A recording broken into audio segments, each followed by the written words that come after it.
Let's take a look at what's going on in the world now.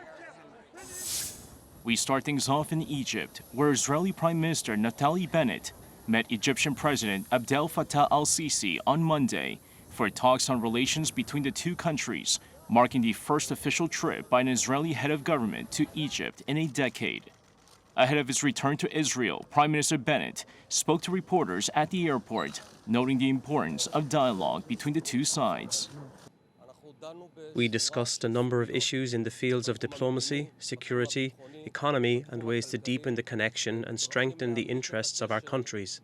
Israel is opening up to the countries of the region, and the peace between Israel and Egypt is the basis for this years-long recognition. This is why we must invest in strengthening this relationship on both sides, as we did today. According to a statement from the president's office, President al-Sisi cited Egypt's efforts to maintain calm in Palestinian territories and the importance of international support for rebuilding efforts in the region. It added that al-Sisi affirmed his government's support for all efforts to achieve comprehensive peace in the Middle East. The state visit comes as Bennett, who took office in June, was invited by al-Sisi last month.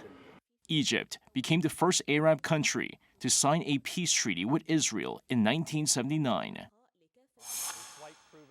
History will be made later this week as yet another billionaire entrepreneur is set to ride into space.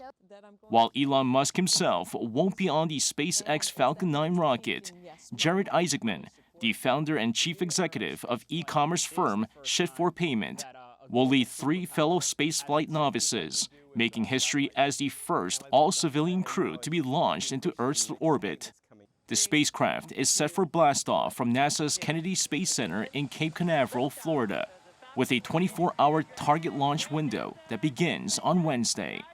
That window could be narrowed or delayed a few days depending on the weather. While it's unknown how much the 38-year-old tech mogul gave to Musk to fly himself along with his 3 other travel companions, a successful mission would help usher in a new era of commercial space tourism, with companies vying for wealthy customers willing to pay a small fortune to experience a once-in-a-lifetime trip.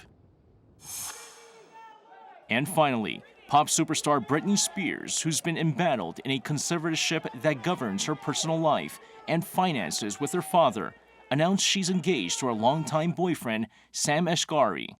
The announcement comes as Spears posted a video of herself standing next to her new fiancé on Sunday, showing off her new shiny engagement ring. The 39-year-old has been married twice before, first to her childhood friend Jason Alexander in 2004, which was annulled a few days later, and then to dancer Kevin Federline later that year. That marriage ended in divorce in 2007.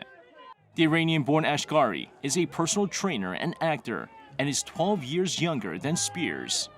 The two began dating back in 2016. 이승재, Arirang News.